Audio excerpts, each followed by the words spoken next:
부활의 아침 주님 앞에 예배하러 나오신 우리 성도님들께 주님의 부활의 은혜가 여러분에게 가득 넘치기를 축복합니다. 오늘은 부활절을 맞아서 여호수아의 말씀을 잠시 접고 부활 메시지를 함께 나누려고 합니다. 저는 어릴 때 교회 절기 중에 가장 큰 절기가 성탄절인 줄 알았습니다. 웬고하니 주님이 이 땅에 오셨다는 사실은 모든 기쁨의 소식의 기본이 되지 않겠습니까? 뿐만 아니라 또 성탄절은 그때가 가장 즐겁고 행복한 행사도 많이 하고 선물도 많이 줬기 때문에 어릴 때에는 가장 왁자지껄하고 축복된 날이 성탄절이라고 생각했습니다. 그런데 신앙을 알아가면 알아갈수록 성탄절도 매우 중요하지만 그러나 기독교의 최고의 절기는 부활절이라는 걸 알게 됩니다. 왜냐하면 왜 부활절이 최고의 절기가 될 수 있을까요? 왜냐하면 성경의 모든 선포와 약속의 결론이 바로 이 부활에서 열매 맺어지기 때문입니다. 성탄은 시작점이라고 한다면 부활은 이 약속의 마침표와 같이 우리의 모든 것을 약속을 완료, 도장을 탁 찍어주는 것처럼 그런 멋진 날이 바로 부활절이기 때문입니다. 그래서 저는 오늘 예수님의 부활이 우리에게 주는 의미가 뭔가에 대해서 한번 깊이 상고해 보고자 합니다. 예수님의 부활은 우리에게 어떤 의미일까요? 뭘 약속하고 있을까요? 세 가지로 여러분과 함께 짧지만 함께 말씀 나누고자 합니다. 첫 번째, 예수님의 부활은요, 주님이 거짓말쟁이가 아니라는 것을 증명하는 가장 확실한 증거가 됩니다. 주님께서 공생의 기간에 선포하신 말씀들은요, 단순한 도덕적 선포가 아니었습니다. 그분의 말씀이 단순한 도덕적 메시지였다면 그건 굳이 증명할 필요가 없지요. 왜냐하면 하나님께서 인간의 마음에 심어두신 선한 양심과 도덕심은 모든 이들로 하여금 그걸 공히 인정하게 하고 수긍하는 데 어려움이 없게 합니다. 그렇기 때문에 굳이 부활이라는 것으로 그걸 증명할 필요가 전혀 없습니다. 부활이 없어도 도덕은 얼마든지 인정받을 만하고 사람들이 동의하는 데 어려움이 없다는 말이죠. 그러나 주님의 메시지는 단순한 도덕의 이야기를 넘어서는 더 이상의 메시지를 품고 있습니다. 주님의 메시지는 이러했습니다. 요한복음 11장 25절 26절 말씀 우리 같이 한 목소리로 읽어보겠습니다. 예수께서 이르시되 나는 부활이요 생명이니 나를 믿는 자는 죽어도 살겠고 무릇 살아서 나를 믿는 자는 영원히 죽지 아니하리니 이것을 네가 믿느냐. 여기 이렇게 말합니다. 나는 부활이요 생명이다 이렇게 선포합니다. 여러분, 주님이 내가 부활이요 생명이다 라고 말하는 이 말씀을 여러분 어떻게 증명할 수 있습니까? 내가 부활이다, 내가 생명이다 라고 하려면 죽음을 이겨내는 확실한 증거가 눈에 보여야 할 것 아닙니까? 그러니 그가 죽었다가 다시 살아나기 전에는 그 말씀은 증명 불가한 말이 되고 말 것입니다. 뿐만 아니라 그 뒤에 약속한 따라오는 약속의 말씀, 무릇 살아서 나를 믿는 자는 영원히 죽지 않을 것이라는 이 약속의 말씀도 주님이 부활하지 않는다면 이건 증명 불가한 공허한 이야기가 되고 말 것입니다. 오직 그분이 부활하셔야만 이 말이 증명될 수 있다는 거예요. 그런데 우리 주님은 부활로 그 말씀을 증명하셨다는 겁니다. 또 한 구절 봅시다. 요한복음 14장 6절 말씀 읽습니다. 예수께서 이르시되 내가 곧 길이요 진리요 생명이니 나로 말미암지 않고는 아버지께로 올 자가 없느니라. 주님은 또 이렇게 말합니다. 내가 길이다 진리다 생명이다. 어떤 길요? 아버지께, 하나님께로 가는 유일한 길, 아버지께로 인도되는 유일한 진리, 아버지에게 우리로 하여금 아버지께서 주시는 생명의 유일한 길, 그게 바로 우리 주님이라고 말하는 거예요. 내가 곧 길이요 진리요 생명이다. 이건요, 이단 교주들도 함부로 내뱉기는 합니다. 그러나 그들이 그거 증명할 수 있습니까? 절대로 증명할 수 없습니다. 그러나 우리 주님은 부활하심으로써 내가 생명의 길이요 진리라는 것을 확고하게 증명해 주셨습니다. 하나님께서 우리 주님을 죽음 가운데에서 살려내셨다면 하나님께서 그의 말을 인정하시고 옳다 하시고 보증해 주신다는 말과 똑같지 않겠습니까? 또 한 구절 우리 요한복음 14장 26절입니다. 읽습니다. 보혜사 곧 아버지께서 내 이름으로 보내실 성령 그가 너희에게 모든 것을 가르치고 내가 너희에게 말한 모든 것을 생각나게 하리라. 주님께서 뭘 약속하고 있습니까? 보혜사 성령님을 보내주실 것을 약속하고 있습니다. 여러분, 주님이 부활하고 난 다음에 내가 가면 성령이 오실 것이다 라고 약속했어요. 그래서 주님의 부활이 있어야 성령의 약속이 우리에게 진실로 이루어졌다라는 확인이 되는 겁니다. 그런데 만약 주님이 부활하지 않으신다면 주님의 이 약속은 공수표가 되고 말 것입니다. 책임질 수 없는 허언이 되고 말 거라는 말입니다. 그러나 주님의 부활은요, 성령에 대한 약속도 믿을 수 있는 확실한 사실이라는 걸 증명한 사건이 되었습니다. 죽음을 깨고 부활하신 분이라면 그가 약속하신 성령을 보내겠다는 약속도 확실히 믿을 수 있다는 겁니다. 죽음에서 살아나실 수 있는 분이라면 여러분, 성령을 보내겠다는 약속, 그걸 못 지키겠습니까? 주님의 부활은 그걸 넉넉히 이기고도 남는다는, 지키고도 남는다는 확약 같은 것이라는 말이지. 또 한 구절 마태복음 16장 15절에서 19절입니다. 좀 길지만 읽어봅시다. 이르시되 너희는 나를 누구라 하느냐? 시몬 베드로가 대답하여 이르되 주는 그리스도시요 살아계신 하나님의 아들이시니이다. 예수께서 대답하여 이르시되 바요나 시몬아 네가 복이 있도다. 이를 내게 알게 하니는 혈육이 아니요 하늘에 계신 내 아버지시니라. 또 내가 네게 이르노니 너는 베드로라. 내가 이 반석 위에 내 교회를 세우리니 음부의 권세가 이기지 못하리라. 내가 천국 열쇠를 네게 주리니 네가 땅에서 무엇이든지 매면 하늘에서도 매일 것이요 네가 땅에서 무엇이든지 풀면 하늘에서도 풀리리라 하시고, 여기 주는 그리스도라는 베드로의 고백에 대해서요, 우리 주님은 아주 기쁨으로 즐거이 화답하고 계십니다. 그리고는 이렇게 말합니다. 이 믿음 위에 내가 당신의 교회를 세우겠다, 나의 교회를 세우겠다, 이렇게 약속하고 있습니다. 그러면서 그 교회에 어떤 권위를 주십니까? 천국의 열쇠를 준다라고 말합니다. 여러분, 하나님의 말씀 구원의 약속을 가지고 있는 교회는 천국의 열쇠를 쥐고 있는 것입니다. 이 엄청난 말씀, 여러분 이거 어떻게 믿을 수 있습니까? 주님의 부활이 이걸 확증해 주고 있다는 겁니다. 사망 권세를 깨고 부활하신 그분이라면 그분이야말로 그리스도 곧 메시아가 확실하다는 확증이지요. 유대인들이 그렇게도 존경에 맞지 않던 여러분 모세, 다윗 어떻습니까? 그들 부활했습니까? 아닙니다. 그들의 시신은 땅에 묻혔고 썩어서 유골만 남아 있습니다. 무덤도 이 땅에 있습니다. 여러분, 유대인들이 그렇게 존경하는 최고의 인간 중에 최고라고 말하는 모세도 다윗도 여러분 부활하지 못했습니다. 이 위대한 이들조차도 그 정도였다면 여러분, 우리 주님의 부활은 뭘 말해주는 겁니까? 주님은 이 땅의 그 어떤 위대한 인간과도 비교할 수 없는 생명의 주님이라는 사실을 증명한 것 아닙니까? 그렇다면 여러분, 우리 주님께서 하신 모든 말씀은요, 당신의 부활로 입증되어졌다라고 말해도 다를 바 없습니다. 그건 참이라는 말이에요. 죽음을 깨고 그분이 승리하신 우리 주님이라면 여러분, 그분이 말하신 것 못 지킬 게 뭐가 있습니까?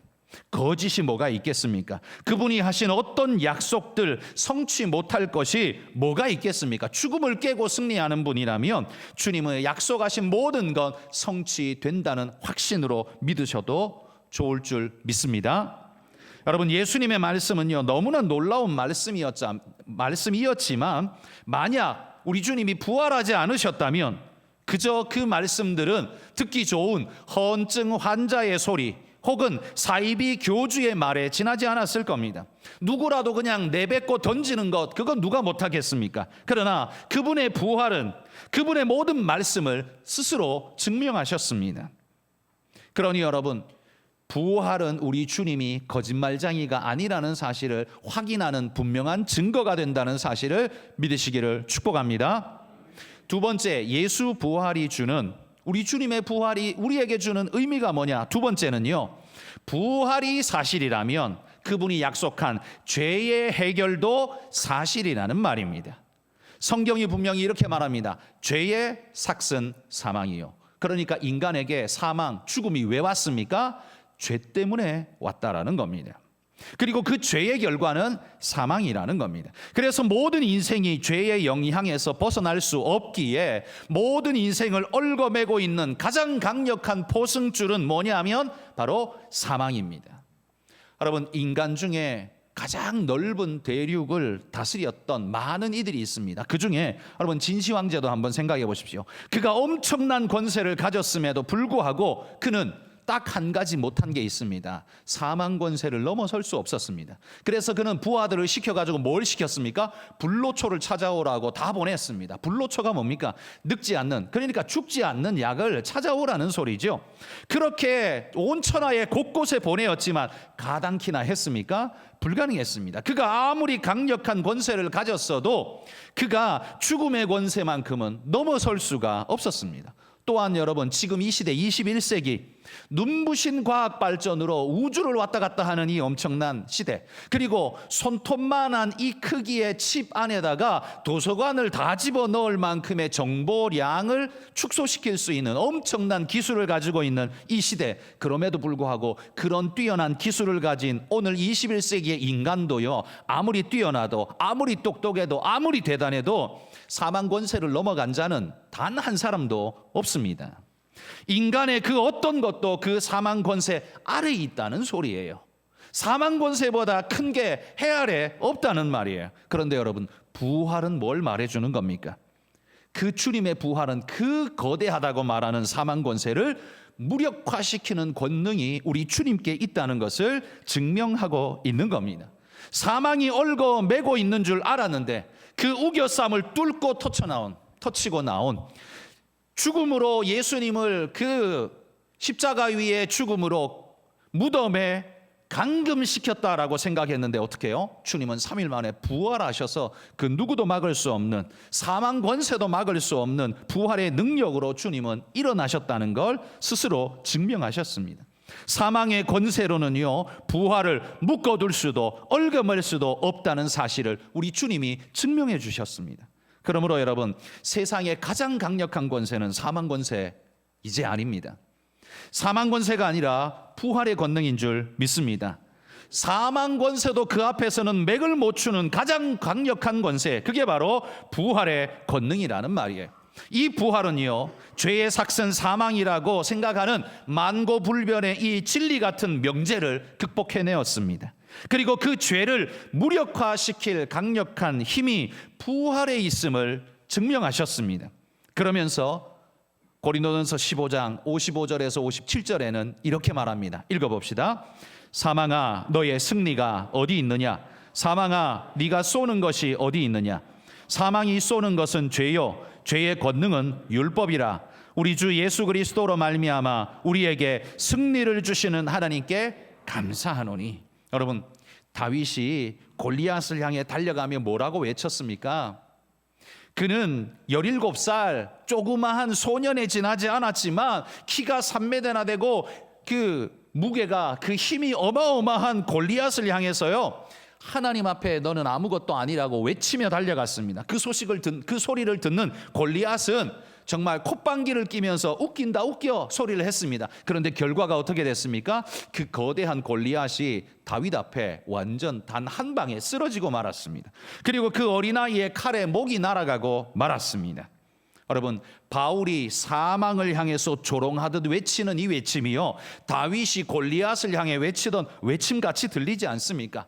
정말 콧방귀 낄 만한 이야기처럼 들릴지 모르지만 우리 하나님은 그 고백을 진실되게 만드셨고 성취하셨다는 거예요. 그래서 여러분, 방금 읽은 이 구절을요, 현대어 성경에서는 어떻게 번역하고 해석하고 있는지 한번 우리 같이 한번 읽어봅시다. 죽음아, 내 승리는 어디 있느냐? 내 독침은 어디 있느냐? 죄 곧 죽음을 가져오는 독침은 없어지고 우리 죄를 폭로하는 율법도 이제 더 이상 우리를 재판할 수 없을 것입니다. 이 모든 것을 생각하면 하나님께 어찌 이루 다 감사드릴 수 있겠습니까? 우리 주 예수 그리스도를 통해서 우리에게 승리를 주신 분은 하나님이십니다. 믿습니까? 여러분, 주님의 부활로 인해 죽음이 쏘는 독침은 부러졌고 뽑혀버렸습니다. 주님 앞에서 아무런 권능도 발휘할 수 없게 되었다는 말이에요. 죄라는 것이 쥐고 흔들 수 있는 가장 강력한 무기, 죽임이라는 것, 그걸 내던졌을 때, 그걸로 휘감았을 때 그 어떤 존재도, 그 어떤 강한 존재도 그 앞에 다 무릎을 꿇을 수밖에 없었습니다. 그런데 우리 주님의 부활 앞에서 그 죽음, 사망 권세는 무기력하게 무너졌고 힘없이 풀려져 버렸다는 겁니다. 여러분, 이 부활이, 우리 주님의 부활이 사실이라면 성경이 우리에게 약속해 주신 죄의 해결도 명백한 사실일 줄 믿으시기를 축복합니다. 여러분, 우리가 착하게 살려고 노력하고 애를 써도요, 죄가 휘둘러대는 사망 채찍을 이겨낼 수 없습니다.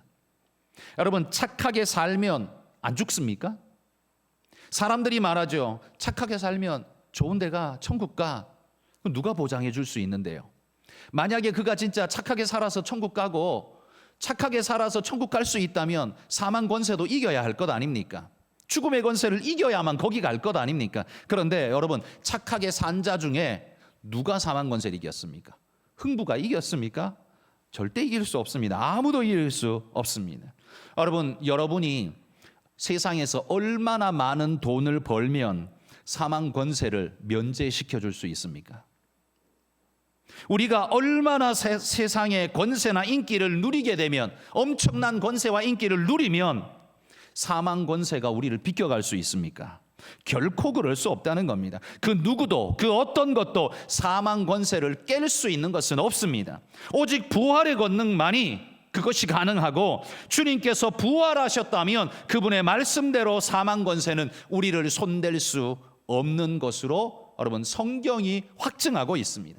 주님의 부활 권세가 미치는 영역 안에는요, 사망이 손가락도 되지 못한다라고 성경이 말하고 있는 거예요. 여러분, 저와 여러분이 바로 그 하나님의 부활의 권세, 은혜 아래에 있는 줄 믿으십니까? 그렇다면 사망 권세가 우리를 함부로 할 수 없다는 사실을 믿으시기 바랍니다. 우리는 육신으로는 죽을지 몰라도요, 우리의 육신은 부활의 날에 다시 살아날 것이며 하나님의 품에 우리는 안겨 우리가 영원한 삶을 살게 될 거라고 주님이 분명히 약속해 주고 있습니다. 주님이 죽으셨다가 사흘 만에 부활한 것처럼 우리의 죽음도 주님 재림의 날 다시 살아나 우리 모두가 하나님의 나라에 임하게 되는 죽음을 이기는 영광의 역사가 우리에게도 주어진다는 것, 여러분 믿으시기를 축복합니다. 예수 부활이 주는 세 번째 마지막 의미는 이겁니다. 예수 부활이 사실이면 우리의 부활도 사실이라는 겁니다. 아까 두 번째가 뭐였어요?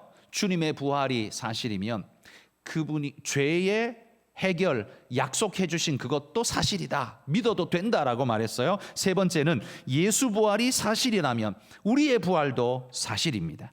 자, 우리 아까도 읽었지만 다시 읽어봅시다. 요한복음 11장 25절 26절 읽습니다.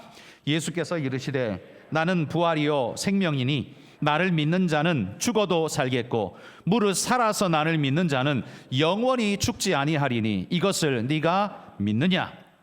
주님께서 우리에게 약속해 주시기를요, 나를 믿는 자는 영원히 죽지 아니하리니 네가 이것을 믿느냐 물으셨습니다. 여러분, 이단 교주들도 이런 식으로 말은 할 수 있습니다. 그러나 입증은 절대로 못합니다. 왜? 자기는 부활하지 못하기 때문에 입증할 수가 없죠. 그러나 주님은 부활로 이 모든 말씀을 입증해 내셨습니다. 주님이 진짜 사망 권세를 깨고 부활하셨다면 그분은 우리를 부활케 하실 수 있는 분이심을 스스로 우리에게 입증하신 겁니다. 그래서 성경은 이렇게 말하는 거예요. 고린도전서 15장 20절 말씀 또 있습니다. 그러나 이제 그리스도께서 죽은 자 가운데서 다시 살아나사 잠자는 자들의 첫 열매가 되셨도다. 주님은 잠자는 자들의 첫 열매가 되셨습니다. 여러분, 여기서 잔다라는 표현은 여러분 믿는 자, 성경의 표현법이 죽은 자를 잔다고 말하는데요, 모든 자에게 그렇게 표현하는 건 아닙니다. 믿는 자가 육신적인 죽음을 죽었을 때 성경은 그들을 죽었다고 말하지 않고 잔다고 말합니다. 왜 잔다고 말할까요? 여러분, 자는 모습과 죽은 모습이 별반 다르지 않습니다. 조용히 죽은 듯이 자는 사람을 보면 이거 혹시 죽었나 싶은 생각이 들 만큼 모양이 똑같습니다. 그런데 자는 것과 죽은 것의 차이가 뭡니까? 분명한 차이가 두 가지가 있습니다. 하나는 자는 것은 반드시 깨어납니다. 그렇죠? 그러나 죽은 것은 절대로 못 깹니다. 이게 차이죠. 그리고 자는 것은 그 죽은 것처럼 보이지만 자는 사람은 그 속에 생명이 계속 역사하고 있습니다. 생명이 계속 역동하고 있어요. 그러나 죽은 자는 어떻게 해요? 생명이 끊겼기 때문에 아무 역사도 일어나지 않습니다. 이 두 가지가 분명한 차이이죠. 그러면 여러분, 믿는 그리스도인들이 육체적으로 죽은 자를 향해서 성경은 그들을 향해 잔다라고 말하는데 왜 잔다고 표현하냐 하면 반드시 깰 거기 때문입니다. 언제 깨요? 주님 다시 오시는 날 우리는 부활로 주님을 만나게 될 것입니다. 그래서 우리는 바로 깰 것이기 때문에 자는 거예요. 또 하나, 자는 것과 죽은 것의 차이는 그 속에 생명력이 있느냐 없느냐. 껍데기는 죽은 것 똑같아 보이는데 속에 생명이 있냐 없냐가 차이라고 했습니다. 여러분, 우리는 육신적으로는 죽을지 몰라도 우리의 영혼은 살아서 하나님의 생명 구원의 역사가 우리 안에 있어서 주님이 부활하는 날 그 육체도 부활하고 우리는 하나님 안에 서서 영광의 영원한 생명을 살아가게 될 것입니다. 그래서 생명이 우리 안에 끊이지 않고 계속 살아있기 때문에 그래서 잔다고 표현하는 거예요.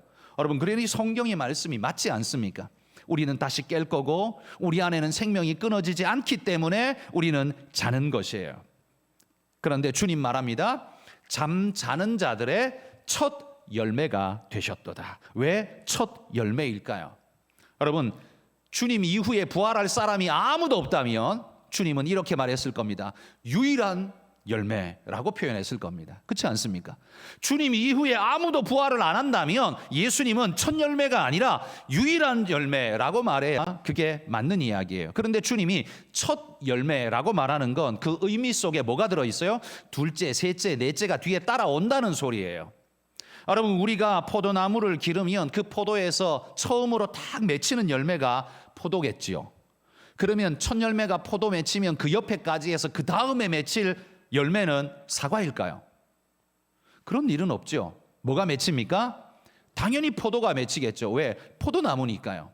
우리가 하나님께 접붙임 되었기 때문에 주님이 부활의 열매, 첫 열매를 맺으셨다면 그 다음 열매는 우리가 뭘 맺어요? 부활의 열매를 우리가 또한 맺게 될 거라고 성경이 약속해 주고 있는 겁니다. 그래서 주님이 첫 열매라고 말하는 거예요. 둘째, 셋째, 넷째 열매는 뭐예요? 바로 우리가 맺을 부활의 열매임을 확인해 주는 말씀이 이 말씀이라는 겁니다. 여러분, 주님이 부활하셨다는 것은 우리의 부활의 가능성을 확실히 증명해 주고 있는 사실이라는 걸 믿으시기를 축복합니다. 여러분, 내가 부활할 수 있을까? 내 자신 한번 돌아보십시오. 내가 부활할 수 있을까? 라고 돌아보면 나는 어제도 이렇게 무너졌고 저렇게 쓰러지고 나는 아직도 여전히 거짓말도 하고 이 모양 이 꼴인데 내가 어떻게 부활할 수 있지? 여러분, 나를 보면 실망입니다. 그러나 우리 주님이 이렇게 말합니다. 너를 보지 말고 너를 위해 죽으신, 널 위해 십자가 피 흘리신, 너를 구원하시는 주님을 봐라. 주님이 왜 죽으셨느냐? 널 구원하기 위해 죽으셨다. 그러니 여러분, 우리가 살아나는 건 우리를 보고서 부활을 기대하는 게 아니라 주님을 바라보면서 부활을 기대하셔야 됩니다. 그게 정답이고 그것만이 유일한 답입니다. 여러분, 부활은 내가 하는 게 아니라 주님이 우리에게 주시는 선물인 줄 믿습니다. 주를 믿는 모든 자에게 약속해 주신 영원한 선물이 바로 부활이에요. 진시 황제가 그렇게 얻고 싶었던 영원한 생명, 걔는 못 얻어요. 그러나 우리는 얻어요. 진시 황제 그 권세자도 못 얻어요. 아무리 똑똑해도 못 얻어요. 그러나 우리는 얻어요. 여러분, 무지랭이 같은 나 자신을 보며 두려워하지 맙시다. 부활의 축복은 나 때문에 가능한 게 절대 아닙니다. 주님 때문에 가능한 것이기 때문입니다. 그리고 주님께서 먼저 부활하심으로 우리에게 보여주신 거예요. 너도 이렇게 부활할 것이다. 여러분, 주님 부활의 모습이 바로 이 약속을 가지고 있다는 사실을 믿으시기를 주의 이름으로 축복합니다.